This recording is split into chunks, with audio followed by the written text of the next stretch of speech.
Outlaw Sports is brought to you by Molson Canadian, made from Canada, and Rocky Mountain Barbecue, Alberta barbecue cuisine at its best. You know, Ian, one of the biggest disappointments this year, in fact, I think it's the biggest disappointment, was seeing how poorly the Hamilton Tiger Cats did. Offensively, when Henry went over there, I thought, wow, this could be a pretty interesting team. When they started, they lost a couple games, and then they won those 3 in a row, and they were just blowing people out. And I said, all these weapons, Chris Williams, Walker, Andy Fantuz, when he would finally get in, Yeah. Great receiving core, some injuries crept up on the O-line, but it was that defense. And I thought, you know, what the front seven had, I thought, man, this could be an interesting Grey Cup contender. But that offense was sputtering every once in a while, but it was that secondary that was just awful. And man, you know, it's disappointment for Cortez and Henry Burris. Well, and, the secondary is awful, but I think one of the big things was because the pass rush is not there anymore. Yep. They lost 2 key guys to the NFL over the past 2 years, Justin Hickman and Garrett McIntyre, guys that really got after the quarterback. They didn't replace those guys. They tried with Greg Peach. Yep. Then they had some injuries, and they really haven't found, you know, they don't bother quarterbacks enough that he's throwing up bad passes. No. Yep. This past week they had 7 interceptions going into the game against Calgary, and they picked up 4. So that desperately increases their numbers. But they've been really terrible against the run as well. And if you look at it, I think Ray Williams is having just an awful year at middle linebacker. Yep. He always had, well, the past couple of years he had Markeith Knowlton on one side, Jamal Johnson on the other, and he was cleaning up a lot of tackles. You know, he has a lot of tackles this year because he's on the field a lot, but I'm seeing him just not recognizing the play as it's developing. And when you don't have a middle linebacker that can, you know, be there when the running back hits the second level, then you're really in trouble. And we saw it a lot this past week where they recognized that if they had some mixed direction in the backfield, Ray Williams is going to pick the wrong side, and John Cornish can flood out and catch those passes, and that's why he had over 100 receiving yards last week. You know, I have to ask you this question. Casey Crean can't come back next year as the defensive coordinator, can he? I mean, I like the guy, but you saw it with his dad, that defense, it didn't work, and now Cortez, for some reason, brought in him, and it just plain does not work what he's coaching. Yeah, and they went through it with Hamilton, like you said, with Denny Crehan, and then they said, Casey Crehan, is the results going to be something different with a, you know, a similar style? He's playing quite a bit different than Denny used to play, but that's his personnel is based on that. I think the only move they have to make, you know, because they've got George Cortez locked up for the next few years with big money. They're going to be a roving team with no place to play next year. They're not going to eat that salary. The only thing they can do is switch defensive coordinators and hope that they, you know, somehow put it together with the personnel they have, or they make some big moves.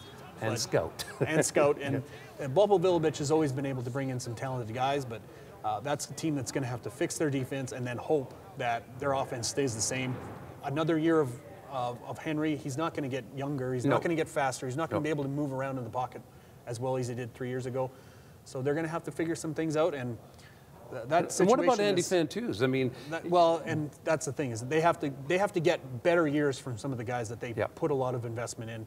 Andy Fantuz has had a different, you know, a disappointing year, and they haven't used Dave Stella as much as they should have. Exactly. I mean, that was just last year. He led the team in receptions. He was their go-to guy, and you know they go with that rookie in there, and I just did not make much sense why they didn't go to Stella a little more, because he's a pretty dependable guy. Yeah, and Avon Coburn's really saved their bacon. Sure he has. And because and he's going to retire at the end of this year. It sounds like everything is leaning towards him not being there next year.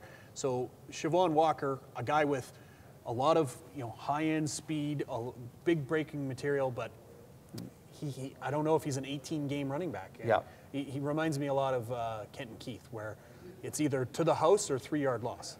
And when you get that guy, you want the to the house, but you don't want the 3-yard loss. And then Avon Coburn his high this year has been a 30-yard rush, but he's averaging 88 yards rushing per game. He's really given them a solid base to work with. Now, Ivor Wynn's going to be torn down, thank heavens. Goodness. Yeah, and there's going to be a migration of rats going throughout Hamilton looking for a new home.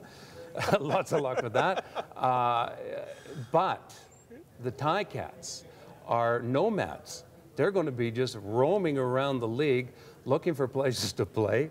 You know, some of their home games are going to be in foreign parks, stadiums. Yeah. It's laughable, but it is the CFL. Yeah, well, and let's just hope it's just 1 year of that, because if they get into a delay, the way Winnipeg got into a delay, Sure. and the way you should expect some delays when you're raising a building and completely building it back up, I don't know how they're going to do that within a year span.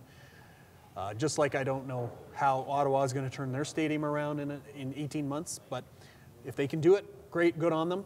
Where are they going to play next year? They're going to play some games at maybe Western Ontario, London.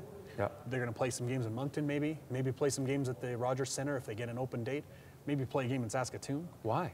Just because that's where they else are going to play. They're going to have to find Oh yeah, places there's a connection between Saskatoon and Hamilton.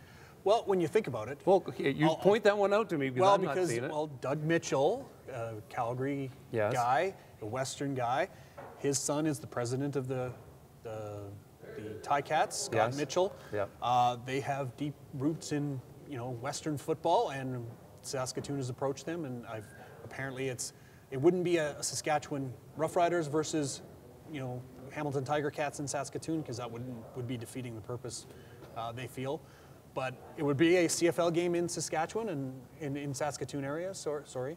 And that might be something that could draw a big attention, and maybe, something that would be worthwhile for them.